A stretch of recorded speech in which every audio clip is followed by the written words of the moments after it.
Welcome to Tripping on Legends. I'm Deanna Mulhern. I'm Christopher Balzano. This is your campfire in the crossroads, and this is episode 125. Lost Cities, Lost Bones. Lost Cities, Lost Bones.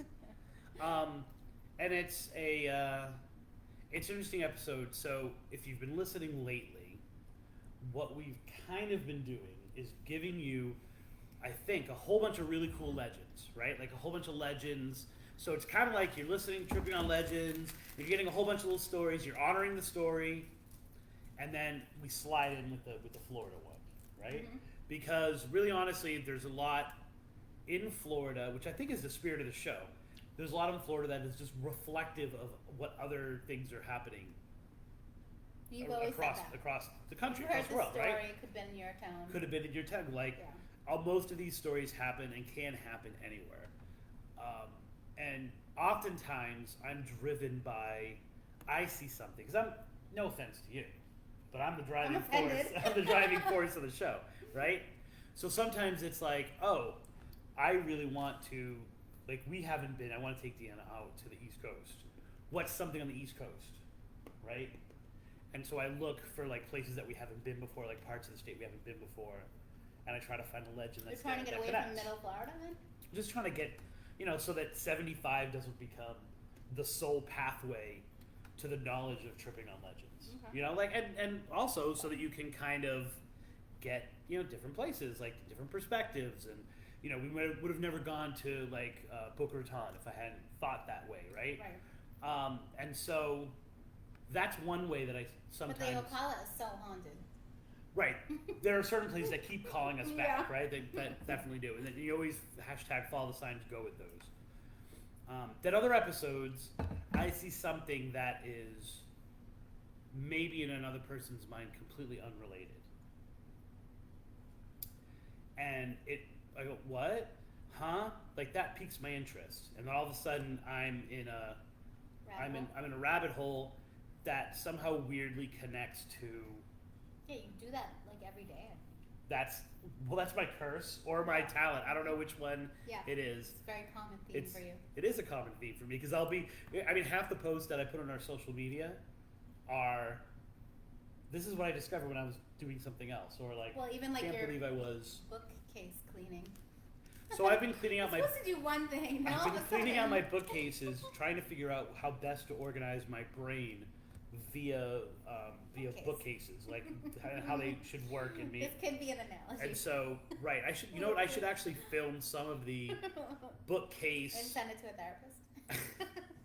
I was thinking make TikToks or something like that of like, what am I doing? 0.5. But this is bookcase number 2. This is bookcase number 2. What do you think should be in bookcase number 2? Maybe we should put it out there, like the tour of the bookcases, to try to tour through my mind. Yeah. Because the spark of this for me was it popped up the story of Doveland, Wisconsin. And I was reading it and I became like totally intrigued by this story of Doveland. And my brain started going pop, pop, pop, pop, pop, pop, pop. And I'm like, this should be a show. But I don't want to make it just an internet legend show or a digital legend show because I think that's something bigger. In other words, I think in this case, the digital legend is something that jumps off of the computer and is a hardcore reflection of older traditions. Now it's digital, but it used to be. Now it's right, and I think, in another sense, the digital legend of it is reflective. Has an origin. Of it, like it's added this new way to make it faster and everything like that. So all the stuff we've talked about in past episodes and things like that. And then I was like, well, what's a Florida connection to this though? Like, what can we take out of this that's a legend trip? And then I remembered a very bizarre story that I've heard multiple times. And I was like, is this real? Is this true? Is this something that actually is out there? Or is it something that's borrowed because you only hear it in certain places? And that's that. There was a city in Lake Okeechobee that was either intentionally or unintentionally washed out. What do you mean washed out? Like, in other words, if you go into the depths of Lake Okeechobee, you're going to find an old city. You mean in the water? Like an old town. Underwater? Underwater. So you mean washed out? Like washed out, right? But it's like a lake. How could a lake? It's not like an ocean. That it's an artificial lake, right? So just so you know, if you're listening to this episode and you're in your car and you're gripping your wheel tighter, being like, they're stupid right now, they're not talking about the right thing. I want you to understand that I'm telling, what we're doing now is we're reflecting what is out there, not what is the truth. We'll get to the truth. Okay. All right? But I remember hearing that there was a city or a town that for one reason or another was intentionally downed by Lake Okeechobee. Okay. Because they needed a lake there and it was in the way? I couldn't remember why they said it had been done. And you know, like, there are other places like that, right? Like, I think famously, and I can't remember the name of the town because I was so focused on other stuff. But Florida? there's that. What about Florida? We'll talk about that. Trust them. We're gonna get to Laredo. But there's that one in California, and the only reason why I know it. Italy, the volcano. I think that's slightly different. That would be volcanic ash as opposed Same to water. Thing, but well. No, there's a town, and maybe someone in the chat room can help. And if you ever want to be in the chat room, feel free to follow us on social media, especially Facebook.com/TrippingOnLegends, and then IGTV at Spooky Tripping to get in on conversations like when we actually go live on shows. But all I know is that it's the one, so it's got to be in Vallejo County, I think, maybe, that it's in the Zodiac Killer. Killed the couple on the blanket. Okay. Do you know the Zodiac Killer at all? You don't do a show on that. On the Zodiac? Of course not. I'm scared crapless of the Zodiac. So why would I know? If you I just thought maybe you knew about, true crime. But there's a lake in California that they do that. So there's an entire lake that's an artificial. Anyway, I thought I had heard by multiple sources telling me. And if you go online and you check really fast, you'll see headlines like this whole thing right here is tonight's research. Is this folder thick enough for you? There's a whole, if you go look at search engines and you look at this, that say things like Okeechobee Lost City. Like there's a city under the, and it's presents it as if it's another Atlantis. Right. Or for one reason or another, something happened to Lake Okeechobee. And some of them present it as this Okeechobee is an artificial lake, and others present it as in that it's like Okeechobee overcame this town, and now the town is underneath the water. It sounds like a movie. It does sound like a movie, and a good movie at that, except for the fact that that is 100% not true. There's no city underneath Lake Okeechobee. Mm-hmm. Maybe underneath centuries, if not thousands of years of mud and dirt, there's something. Maybe Lake Okeechobee, for one reason or another, is a burial mound or a burial site. Mm-hmm. Or maybe something disastrous happened. Okay. It's a really big mystery, and it's a mystery that I think is built on fallacies. It's built on misconceptions, and it's built on this idea that there is something mythical about that body of water. Lake Okeechobee. So why don't we start just by throwing out some stuff? What do you know? What do you know about Lake Okeechobee? Do you know anything about? Okay, so when I first moved to Florida, I was fascinated by it. So I am from New England, so I'm familiar with the beautiful lakes of New Hampshire, Vermont. So what's like a New Hampshire? Lake Winnipesaukee. Yeah. So Newfound Lake. We were in we were on the East Coast, and I was like, oh, let's go to Lake Okeechobee. It's gonna be this beautiful Winnipesaukee. I just imagined boats and right. Summertime in New Hampshire. So we drove to Lake Okeechobee, and it's not a beautiful lake. It's not? I've never been. Like I've been to Okeechobee Library, which I'll get to. But the like, guy at the gas station was like, "You drove from West Palm to Lake Okeechobee." I'm like, "Yeah, we wanted to go to a lake. We've already been to the ocean, thinking it was this beautiful lake." It was like a canal. It looked like a water treatment plant or something. Like a water, and okay, so like there's no boats. And that's the interesting part. And it smelled weird. Is that Lake Okeechobee is like the crossroads of the water of this state. Yeah.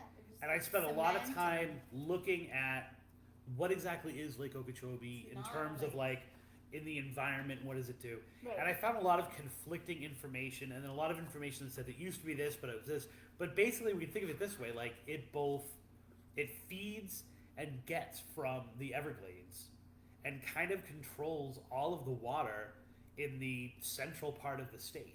Right, like everything. That's what I felt like. Everything at one time or another goes through Okeechobee or has an Okeechobee kiss to it. But would it amaze you to realize that it's only like at its deepest in an average rain season? It's only 15 feet deep. That's what I mean. It looked like. You know what I'm saying? It's insane. We had to climb up like a cement barrier to peek at it, and it was like. If you're we'll talk about the cement barrier. If you are not from Florida, and so the lake, like what Lake Okeechobee is just totally baffling to you. You know nothing about it. You're like, why do they keep throwing up this word as if it's unavoidable where we live, right? Like you hear the name, you know it's there. Well, before I ever came to Florida, it is. I'm really good at spelling it now. By the way, it is the second largest. The second largest freshwater body of water in the United States, in the continental United States. Oh. Doesn't seem that big. I don't even know why you would say that. You see it from friggin' space, right? So if you are not in Florida, you've never been to Florida, look at a map, look at next time, like you're watching the news and they're showing the weather. There seems to be a big hole in like the center of Florida, but like a little bit down. That's Lake Okeechobee. It's so big. When you look at a map, it looks as if someone like punched a hole in the state. But there's no swimming or boats or anything on it. It's primarily, it seems it's primarily a fishing type lake. Like I haven't heard, and I think I was talking to someone. They said, "Oh yeah, you don't do things on Lake Okeechobee except for fish." Yeah. I'm not going to confirm that because some people might do stuff like that. It's 730 square feet. It's 500,000 acres, 135 miles of shoreline. So think about that for a second. 135 miles of shoreline. It is technically it's in the counties of Glade, Okeechobee, Martin, Palm Beach, Hendrick, and they all kind of like meet in the center, right? So they all kind of have this. So went to the wrong part. It really is this center of the universe of Florida. And as we were saying, the water table in Florida is hugely impacted by whatever's going on in Okeechobee. And it rises and falls the way Florida rises and falls. And there's a lot of legislation and stuff, and some people are saying, after a certain storm, like this happened, and so the water changed. I was like, okay, I am not an expert in water. I can admit when I'm totally baffled by what something is saying to me. Mm-hmm. I can't possibly learn everything. So I can only go by like, all right. Watershed of Florida. So I can like fall back on that stupid thing of like, there's the water does stuff to other water. There you go. Beautiful. I'll leave it at that. Like that's about as much as far as I could take it. But this underwater city idea kept popping back in my head. Seems like there could be a city. Right, like it makes sense, right? Mm-hmm. And you've heard these stories of cities that are underneath bodies of water, and I always remember the one in California from mainly from the movie Zodiac. But I know there's other places like that where they've built the city and then they, for whatever reasons, have to be washed out or there was disaster. And then I started doing research and finding different things out about the history of Lake Okeechobee. One of the things, so I want to build it up as whatever we feel about it, like whatever we know about it, whatever the facts are, there seems to be something mythical about it. In terms of, there are old legends about how it was formed. And one of these legends talks about the fact that these two brothers were the most amazing hunters. And every day they went out, every day they caught stuff, and they were going through a really, really cold streak, right? And they weren't bringing back any fish, they weren't bringing back any animals, and like their family would start to be concerned. And these two brothers, they were late teens, like early 20s, they said, like, we have to go further, we have to go further. And the mom was like, that's fine, just don't go into this one area, which is where Lake Okeechobee is now. And so they went in, and the animals were weird. That's all it says. Like, the animals, there was something not quite right about them, and they found this little pond. And they decided to fish in the pond, and one brother was like, no, dude, there's something weird about the pond. I'm not going in. I'm not going to fish out there. And the other brother cast his line, and he immediately caught a fish. And he was like, this is cool, look at this. And he's holding it. And the other brother's like, it was almost as if the brother who caught the fish was under a trance.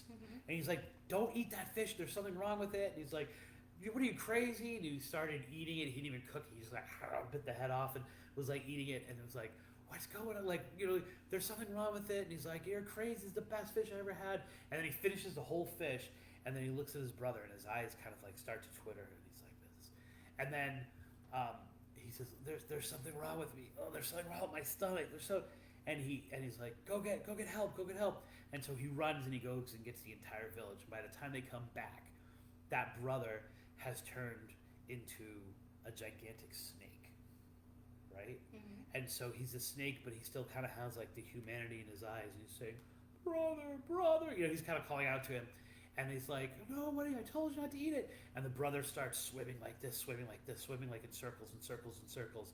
And every time he does another lap, the pond gets bigger, and the pond gets bigger, and the pond gets bigger, until the brother's totally freaking out, and he's swimming all over the place, and faster and faster and faster and faster. And then he slithers off, and the brother's never seen again. But Lake Okeechobee is left.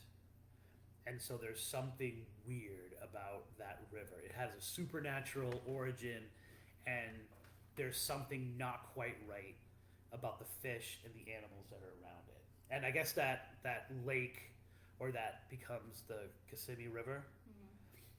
And then the where he was like running around and writhing around is Lake Okeechobee. And so you're not supposed to go there. It's like there was a very specific, not supposed to go there. And then like the first Spaniards that came here, and there's an account of one who was captured by the Calusa, and the Calusa talked about it in like hushed tones and like reverent tones.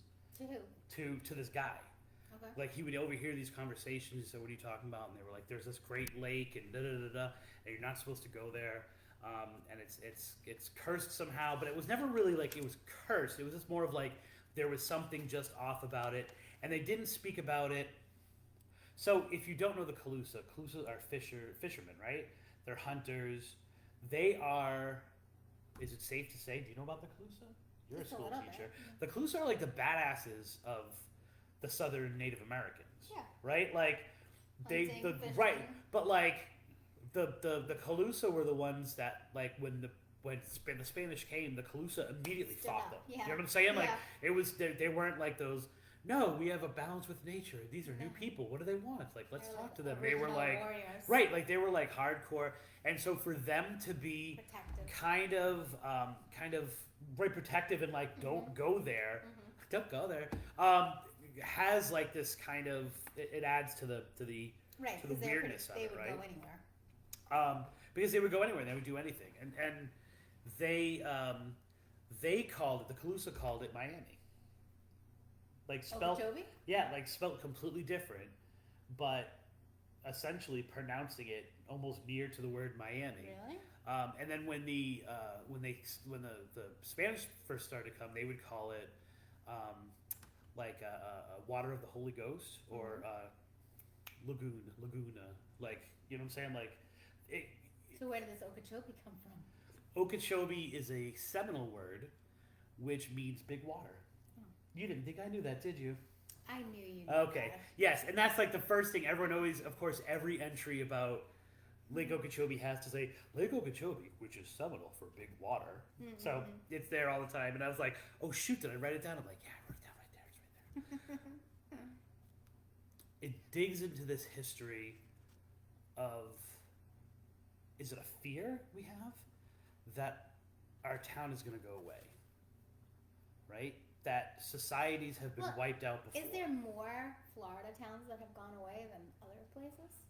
Well, I mean, just think about Tripping on Legends. Like, you were just, I think, halfway joking when you said it, right? Yeah. But we have Laredo, Florida. Yeah. We have, no, it seems like there's a lot we have of Coon Hill, right? We have all of these. I always talk about, if you've ever seen my presentations, I always talk about, to me, Central Florida is not Central Florida laterally, it's Central Florida vertically, right? Mm-hmm. Because once you get off of the water, once you get off of the ocean, those towns, and we're going to talk a little bit about why, those towns, they go away. Mm-hmm. And it's not like New England where we were, where it was like, oh, people are gone away, well, let's go build there again, and we'll call it something different. Instead, there are many towns, and this fits into, remember we were talking about abandoned stairs and structures, that there are towns that go all throughout that Central Florida area that just are abandoned, right? Like we talked about Coon Hill, if you want to look at our episode in our archives about the Humpty Dumpty haunting, where they just were like, you know what? Let's just take all of the wood and go someplace different and build someplace different because our town falls for one reason or another, right? Or we have, how many towns were named Cooper throughout the years here in Florida? And then, of course, that's not even getting into this entire list right here, which all essentially become ghost towns and abandoned towns after the events that we're going to talk about.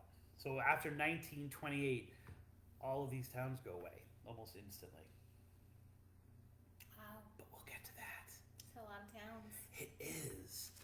And I think other so. States have that though. I think it's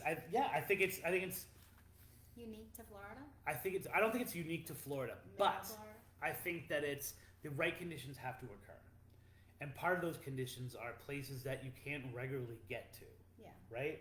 If a town fails, the businesses go under. So there's no travel. Right.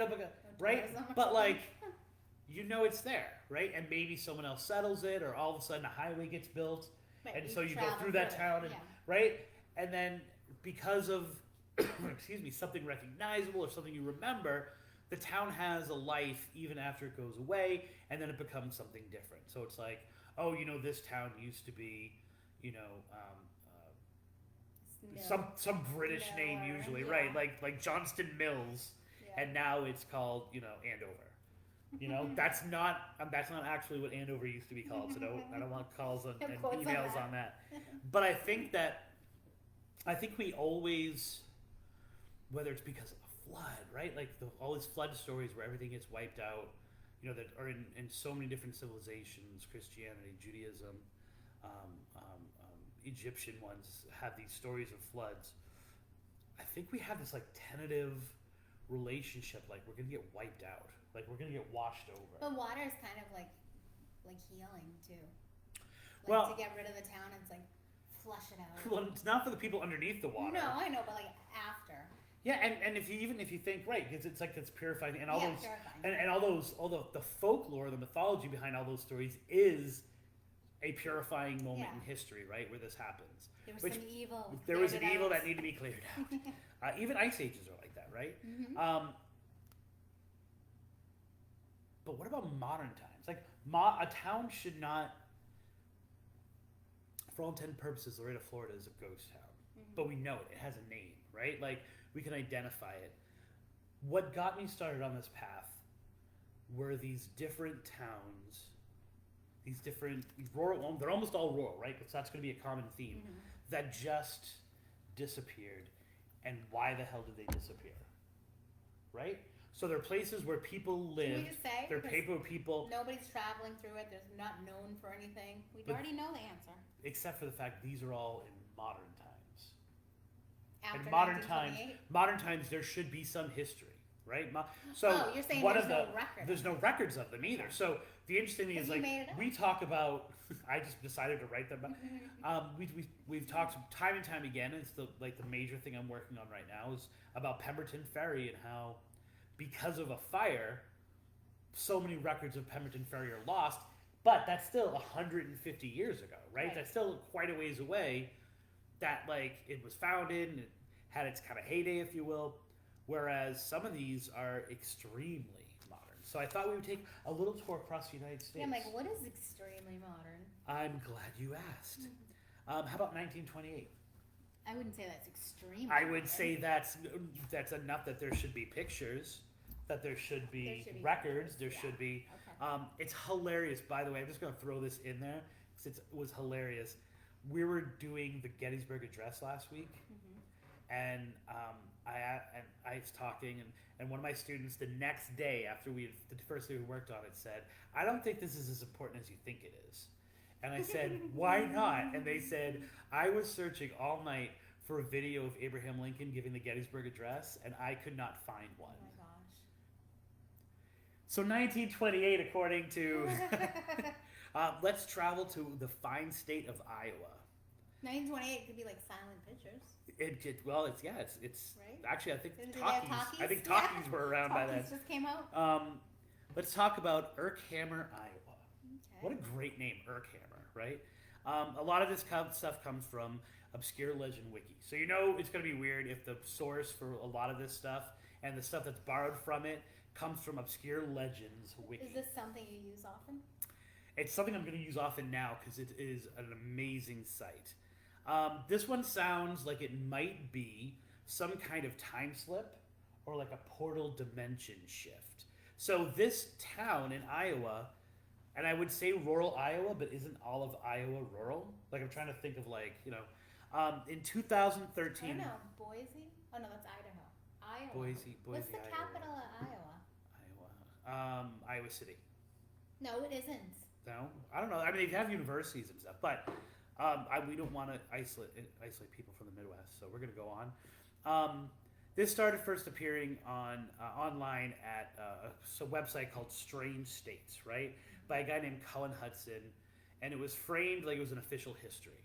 So what we're going to find out with a lot of these is their first birth are on either strange websites or websites like Creepypasta or 4chan What do you mean their first or birth? Reddit's, because before 2015, no one had ever heard of Urkhammer. Okay. Except this person, Cullen Hudson, not his real name, he posted this official history, right? Like someone posted an official How do you know he history just didn't make written that up? by Cullen. I'm glad you asked. We'll get to that. By Cullen Hudson, which was essentially like, hey, listen, has anyone ever heard of this city? Like, I found this really weird reference by this guy who wrote it, and here's all this weird stuff that happened there. Has So anyone Cullen ever wasn't, heard like, of this? 90 or anything. No, Cullen was the person who wrote the history of this, Okay. right? So from 1920 to 1938, it was all good, right? It was a rural town, but they traded outside the town. Everything was good. In 1928, they flew over, and the aerial pictures showed fields, it showed pastures, right? And then in 1938, the same thing, they flew over and there was nothing, right? The pastures were still there, the fields were still there, but they were unmanned, like they were Who flew over? planes, like they were taking aerial pictures, Okay. like when they take aerial pictures of the area. Now here's the weird thing. In the mid 1930s, there's a report. This is what this guy reports. A guy's driving through the town, and he stops at a gas station in Urkhammer. Okay. Right? So this guy is writing like, it was really weird. Like, they took pictures from the air, and they couldn't see anything, even though everyone knew the town was there. This guy was driving through the town. He stops for gas, right? He gets a little bit outside of what is known as the city limits, and his tank dies. And he looks, and his tank is empty. And he's like, I literally just filled up at that gas station, right? So he starts walking back to the town, hoping that he can get like a ride back, or so he can fill up his tank, or something weird is going on. And there was a sign, and the sign said like Urkhammer, like 2 miles or whatever. And so he's walking, and he walked for a little bit, and then all of a sudden he saw the sign, and he got up and said, Urkhammer 2 miles. He was like, Oh, say again? you're right. And so he keeps walking a little bit more, and he sees the sign, Urkhammer 2 miles. Oh my gosh. And no matter how far he walked, no matter how long he walked, he could not get any closer to the town. No matter what happened, every time he walked, even though the scenery as he was walking was different, he would not get any closer to town. Eventually, he was picked up. They drove through the town. They couldn't find anything. It was like a straight road. The town didn't even exist. And the guy eventually went insane. In 1929, there was an article in the Davenport Sun-Telegraph, which it includes complaints from the residents of Urkhammer, and it basically says, "We want you guys to stop talking bad about our town, right? Okay. Like, there's nothing wrong with our town. Our town is here. We love it." They were to the Davenport Sun-Telegraph, and that's which was a newspaper, like, Davenport, Iowa. So it was a city that was close to them, like a bigger city that was close to them. Okay. Only problem is, as soon as they published those articles, the newspaper, the building where the newspaper was housed or whatever, burnt down to the ground, and the business went under. Never to be heard from again.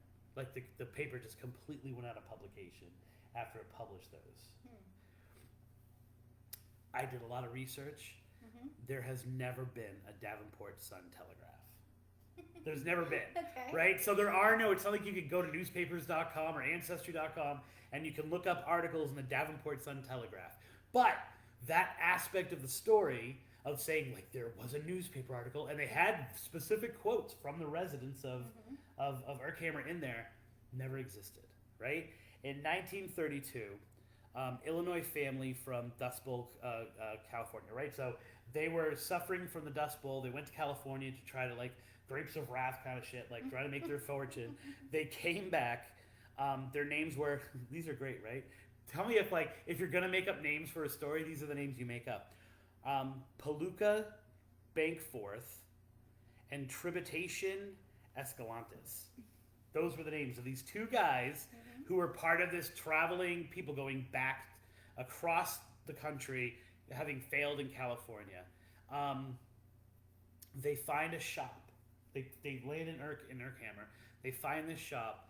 There's stairs leading to the door of this like house, and every time they tried to step on the steps, their foot would just go. But they were in Urkhammer. Yeah. They were in Urkhammer. Okay. They would step, and they couldn't step into the. They would, like, you know what I'm saying, like their foot would go through as if it didn't exist, like if they, like a ghost trying to reach for a handle. Right. So they're like, okay, well, all right. It just, so then they like got these boards. And they're like, okay, rather than do these stairs to get to the door, we're gonna build a ramp. So they put the ramp on, and then they couldn't step on the ramp afterwards. Wow. Like they couldn't, like they touched the wood. They literally moved the wood to the door, and they couldn't.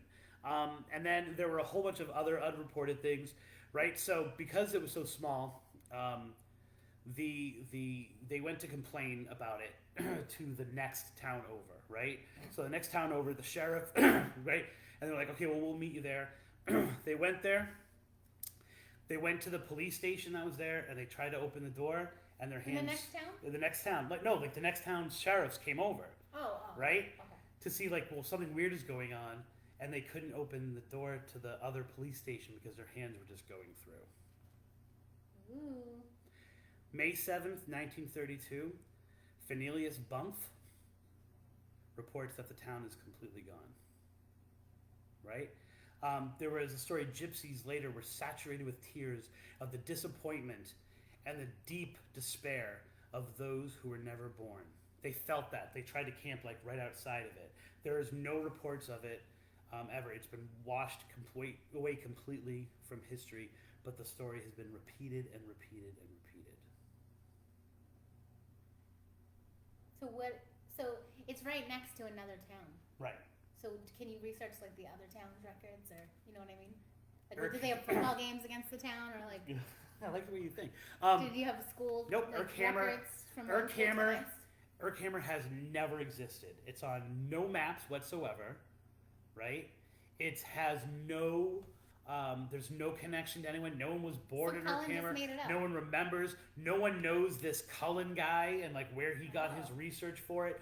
No one can find any trace of it before that 2015 post so it's all about how have you heard of it, Well, and here's what we're gonna discover tonight: is fake fake. So the most cynical part of us would be it is 100%. If you post something on creepypasta, right? One of the websites that these things were posted to, like it's a message board. Their motto is "It's real while you're here." Here's like we're obviously setting it up. Like it's real to you, right? Like you're scared of heights, like. Well, this is more of like when real. you are in this world, it's Yeah. 100% real. Like people ask me all the time, well, are these ghost stories real? And I'm like, does it matter? It has a life, right? So it has life, so it's real. Are you asking me whether it's a ghost or different question? So however often you can point, just like Slender Man or something like that, however often you can point to the fact that, dude, everything says that this is not real, there's still a portion of people that are still talking about it and that say, well, is it that? Or is it just from another dimension? Right? Well, because there's a very slim amount of time that Urkhammer appears on the records. Like this 10-year period, is it that we could only see it for 10 years? Well, and it wasn't just is it that was a time slip? Are we in a different alternate universe? Or you had information not just from the one guy? Everything, which is another theme you're going to find tonight, usually all this stuff can be boiled down to one source that then you have to question that source.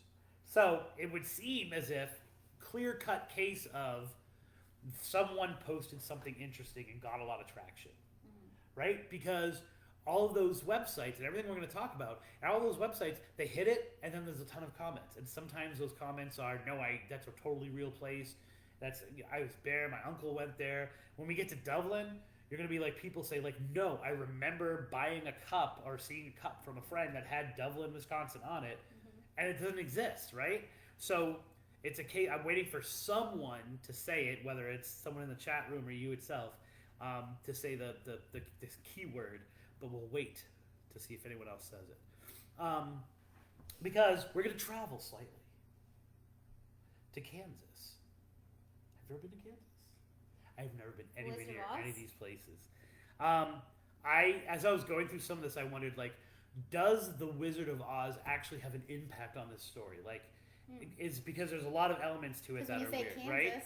That's the first thing. If you're not from Kansas, you probably think of. A lot of my sources on this came from my Bible Snopes, but this was originally posted on Creepypasta, and then almost instantly, like the same place, like obviously it was the same poster, posted it on the Reddit subreddit No Sleep, and that would be Ashely, Kansas. Right? Ashely, Kansas. So I feel like this one, all right, now maybe, okay, Ashely, that makes a lot more sense than Urkhammer. Like Urkhammer, you have to start thinking, well, okay, were they these people from Germany originally or something? Yeah, that sounds but Ashely, it's like, okay, Ashely, I can hold on to that, right? Yeah. It had more than 670 residents, but it disappeared after an incident in 1952. Whoa. So that's more modern. Very close, right? Very close to our life. Yeah. There was an earthquake. Were your parents the earthquake? I'm talking about these elements. There was an earthquake. Those earthquakes caused a sinkhole. That sinkhole swallowed the entire city. I believe it. Much like the Mothman, and the events of Point Pleasant, there seemed to be like a lot of really weird things that led up to this, right? There was nothing weird. It was just a small rural town in Kansas. I'm not sure how 670 people matches up in 1952 to other towns in the area. Like, it wasn't huge. It didn't have its own police department. But it's out there, so I think. Right. So a lot of this comes from the Hayes Police Department, which is a real place. Hayes is a real place. And these were called into the Hayes Police Department, and they have records of some of this stuff, although those records can no longer be found. And we'll talk about maybe why. On August 8th, so this is all taking place in 1952. August 8th, a small black opening appeared in the sky. Right? Like people, and literally dozens of people were calling it into the police that there was just an 8 a.m. that there was just an opening in the sky that appeared, and it was like they thought it was like the second coming. You know what I'm saying? They thought it was like Armageddon or something like that. There was just a huge opening in the sky. Okay. you can't. You have to stop asking that whether it really happened. No, like there's I'm records reporting from the police department. You said. There are no. Well, okay, we'll get to that. Okay. August 9th, right? A guy very similar to the Urkhammer. A guy was trying to drive to Ashely, and every time he was getting close to the edge of the city, all of a sudden he would appear on the other side, and he'd be like, "Well, wait a minute! I just I'm how did I get through the city? Like, what is going on here?" And he would turn around, and he would go it from the other way, and boom, he would automatically be on the road on the other way. Some sort of like time travel. And so, right, like some kind of time slip, right? Yeah. Each time he was about to enter, he was back in haste. Like he would just be coming back, and then he calls the cops because he's freaking out. Maybe there's something weird going on. We're talking 1952, so some of this stuff in both of the next two stories, a lot of this stuff has to do with the Soviet Union and the communists in America, and so he's thinking something weird is going on. Is it a communist plot? Right? And so he calls in the cops get in the same loop. No matter how much the cops from Hayes try that day, August 9th, they cannot enter Hayes.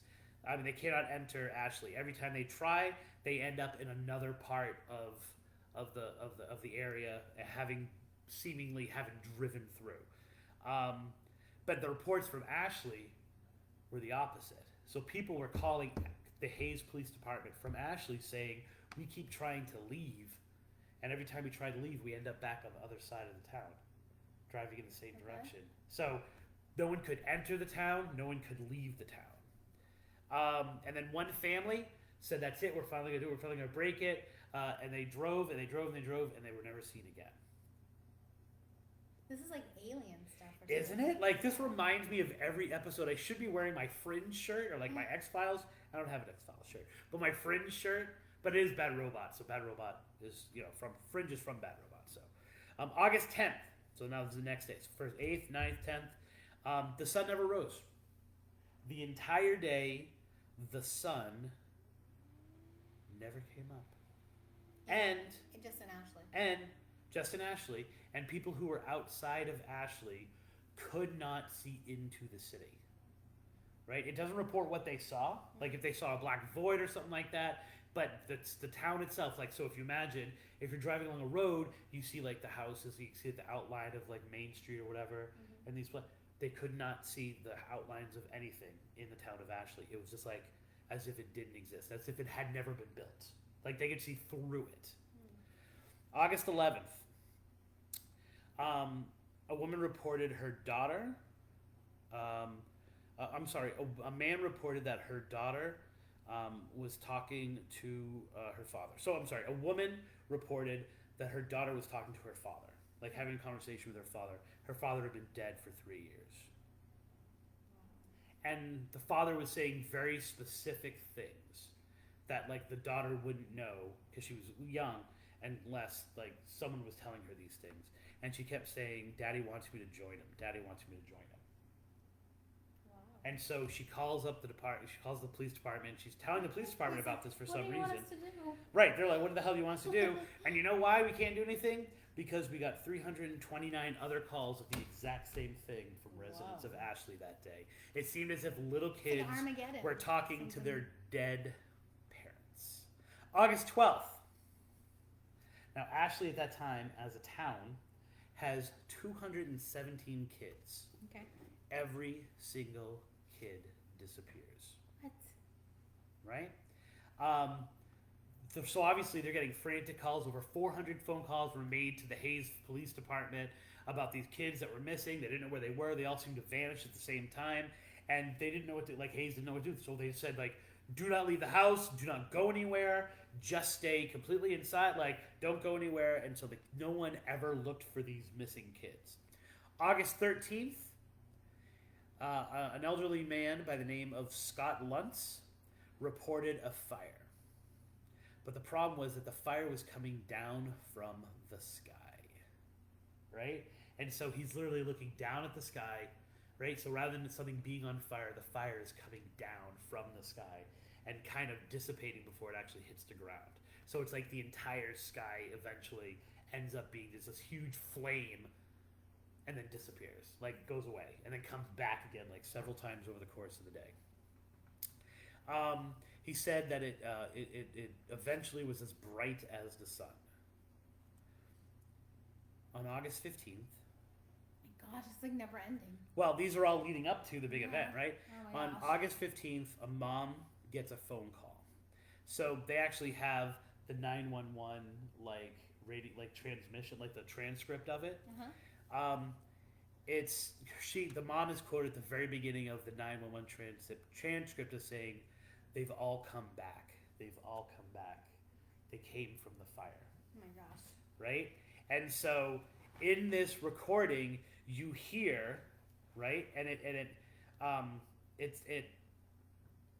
you can hear the voices of eventually, this woman screaming, eventually of a little child in the background saying, "We're much better now. We're all good. Come with us. Come with us. Come with us." And like it goes on for like 5 or 6 minutes before the call finally like cuts out. And it was really crazy because as I'm reading the transcript of this, it just sounds like Pet Cemetery. You know what I'm saying? Like this whole like sometimes they come back kind of idea of like, we're better now, but we're different. Until boom! August 17th, 1952, there is a 7.9 earthquake, and Ashely's the epicenter. And it is felt all throughout the Midwest, right? When the police arrive, the earth all around it, and 1,000 yards from the center, it was 1,000 yards by 500 yards, like this fissure, which I couldn't really understand what a fissure was, but it seemed to be like a sucking thing. Like, okay. By the way, if you're listening to this... this is the sinkhole. Yeah, this is the sinkhole type thing. If you're listening to this, please don't look up that word. Or if you look up that word, now they're gonna. Be careful of be careful of any other keywords that fall in before you put that word. A lot like them, yes. That's just add another word in front of fissure and you got it. And they couldn't approach it, right? It was like this burning kind of like sucking thing, and they couldn't get anywhere near it. And then on August 30th, so like 2 weeks later, there was another earthquake, and the whole thing was sucked in. Okay, is there like alien It sounds like that, right? No, but do alien experts talk about this thing? I've never. I mean, alien abductions. Until I started. I know about Ashely, Kansas. That's when the big alien whatever. You would think that you would think that this would be a 1952. That's not long ago. 70 years ago, right? Mm. Like this is something that we would know about. This would be something that would be in history books. This would be something that, right? This would be something that something that didn't exist before. What did I say? 2015. Like that it would appear on episodes of things like The Twilight Zone or The X-Files. Yeah, it sounds like a movie that I've never seen. Nope. But because there's no record that Ashely ever existed. Right? Yeah, it sounds just like Urkhammer, there's no record that it ever happened. Now, people say that's because whatever it was, there would have been such a public commotion to think that an entire city, 600 people, could just vanish, right? And think of the religious implications if this was real. Yeah. Fires from the sky, the Pied Piper coming to take your kids, who then kind of come back. Maybe people just can't handle it, so they shut it out. Except for the fact that there's no record in the Hayes Police Department of anything. There's we can't explain this. Completely. We don't want you to know. We're gonna get rid of everything. Which is fine, right? Like if you think of okay, so maybe the town covered it up, but then you've got there was no earthquake in Kansas in 1952 at all. No, right? So covered it in all April, there was a small earthquake in Oklahoma. It was the only earthquake in the Midwest and that area the entire year. And it was no way felt in Kansas whatsoever. I feel like they covered it up. You feel like that when they covered it up? So you feel like when this whole story was posted by Coaster Kid, that was a credible enough source to totally go against everything, and that's totally got to be the government. Well, like you said, some of it's real. Some part of it is real. Just how much and what part. If it's not real, then it should be. right? If it's not real, there's a reason why we're perpetuating the story. Like that Right, why are idea we doing that? of the rapture coming, right? And that like obviously if it came down to in Miami or Tampa or Boston, like these are places where there would be immediate coverage, there would be all this stuff, but we don't know what's happening on those flyover states, right? We don't know what happens on those long stretches of road through the desert.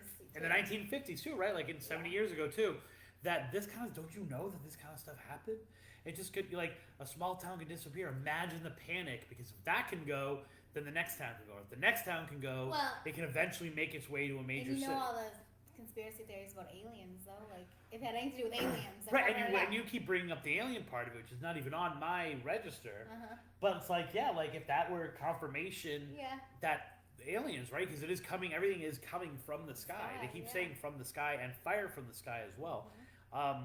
That it might just be, but like I said, the motto in that no sleep post room, that no sleep Reddit, is while you're here, everything is real.